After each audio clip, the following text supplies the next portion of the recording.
Երբեք ու երբեք մի դիպչեք մարդու սրտի լարերին, քանի դեռ չգիտեք ինչի միջով է նա անցել։ Դուք չգիտեք, թե որ լարն է ցավով ձգված, որ լռության մեջ էլ ճիչ է պահում։ Դուք չգիտեք, թե որ լարն է տասնյակ անգամ կոտրվելու, նորից դժվարությամբ կապվել։ Եվ չգիտեք, որ ամենաթեթև շարժումով դուք կարող եք ոչ թե մեղեդի ստեղծել, այլ նորից բացել մի վեր, որը նա երկար տարիներ թաքցրել է։ Մարդու սիրտը նվագարան չէ, որ փորձեք իր ձայն քանել։ Մարդու սիրտը ամբողջ մի աշխարհ է, որ ապրում է լռության մեջ։ Այնտեղ կան կորուստներ, որ ոչ ոք չի տեսել, կան դավաճանություններ, որ նա իր ուսերին է թարել, կան աղոթքներ, որ ոչ ոք չի լսել։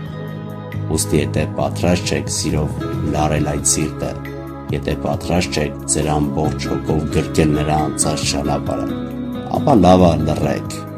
թողեք այդ լարերը խաղաղության մեջ մնան։